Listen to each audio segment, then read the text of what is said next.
Welcome to our channel. ఇప్పుడే Devara movie చూసి వచ్చిన. నాకైతే చాలా చాలా మంచిగా అనిపించింది మామ సినిమా. ఫస్ట్ ఆ వరల్డ్ ఇంట్రడ్యూస్ చేసిన విధానం, తర్వాత మన ఎన్టీఆర్ ని చూపించిన విధానం చాలా చాలా నచ్చింది నాకు. ఇంట్రో సీన్స్, భయాన్ని పరిచయం చేసే scene and pre interval and interval scene super ఉంది. అండ్ ఫస్ట్ హాఫ్ బీజిఎం కూడా చాలా చాలా బాగుంది.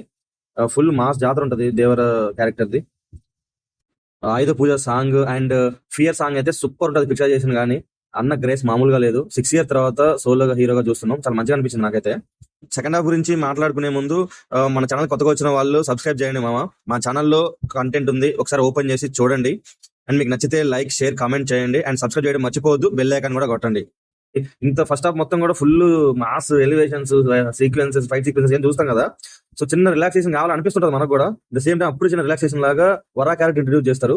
జాన్వీ పాప అండ్ వరా క్యారెక్టర్ భయపడుతుండడం, జాన్వీ పాపతో చిన్న చిన్న క్యూట్ క్యూట్ సీన్స్ అయితే చిన్న రిలాక్సేషన్ లాగా మంచిగా అనిపించింది నాకైతే. ఒక 25-30 minutes వరకు కూడా.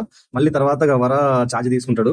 మళ్ళీ 45 minutes కూడా ఇంకా మళ్ళీ మంచి మాస్ లెవెల్లో వెళ్తుంటది సినిమా. సో ప్రీ క్లైమాక్స్ ట్విస్ట్ బాగుంది, చాలా మంచిగా అనిపించింది. అండ్ లాస్ట్ సెకండ్ పార్ట్ వదిలిన హుక్ పాయింట్ కూడా బాగుంది. ఇప్పుడైతే ప్రెసెంట్ గా దాన్ని ఓకే గా తీసుకుంటారు. కానీ నాకు తెలిసి కొన్ని డేస్ తర్వాత బాహుబలిని కట్టప్ ఎందుకు చంపిండు అనేది ఎంత వైరల్ అయిందో అంత కాకపోయినా బెటర్ గానే ఇది కూడా పర్ఫామ్ చేస్తుంది. ఆ హుక్ పాయింట్ కూడా అనిపిస్తుంది నాకైతే.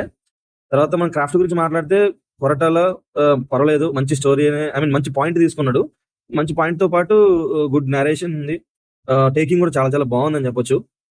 అనిరుద్ బీజిఎం గురించి చెప్తే సూపర్ హై ఇచ్చింది. సో ఫస్ట్ హాఫ్ కానీ లేకపోతే second half, especially interval and climax scenes లో అండ్ ఆల్ హెల్ టైగర్ వచ్చేసి అది మస్తు అనిపించింది. చాలా చాలా మస్తు ఉంది. యాక్టర్స్ ఎవరు ఇచ్చిన పాత్రలో వాళ్ళు బాగానే చేశారు.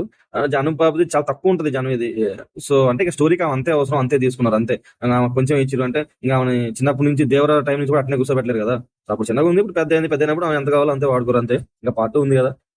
బట్ ఇంకా హుక్ పాయింట్స్ ఒకటే ఒకే ఇష్యూ ఉంది. బట్ ఇంకా వదిలితే బాగుండదు అనిపించింది. ఓవరాల్ గా మూవీ అయితే మంచిగా ఉంది. బోర్ ఎక్కడ ఫీల్ అవ్వలేదు. అసలు బోర్ కొడుతుంది ఇంద్రా బాబు అని అసలు ఎక్కడ ఫీల్ అవ్వలేదు. నీట్ గా కంప్లీట్ అయితూనే ఉంది, వెళ్తూనే ఉంది. సో ఎక్కడైనా ఏంటి ఏమైనా అవుతుందో అనుకో టైంకి మళ్ళీ ఏదో ఒక ఎలివేషన్ సీన్ పడుతుంది, ఆర్ ఒక మంచి హై ఇచ్చే సీన్ అయితే పడుతుంది. మంచిగా అనిపించింది.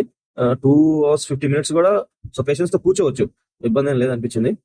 ఇక వాళ్ళు వీళ్ళు చెప్పినవి చివరికి నేను చెప్పినవి కూడా మీరు నమ్మకుండా జస్ట్ టైం పాస్ చూడండి. అండ్ తర్వాత ఏం చేస్తారంటే మీరు మీ ఫ్రెండ్స్ అండ్ ఫ్యామిలీతో మూవీకి వెళ్ళండి. మూవీ అయితే చూడండి, వర్త్ వాచ్, కంపల్సరీ చెప్తున్నా మామ, వర్త్ వాచ్. మంచిగా ఉంది న్యూస్. ఇక అంతే మామ, రివ్యూ కాదు, నా ఒపీనియన్ ఇది.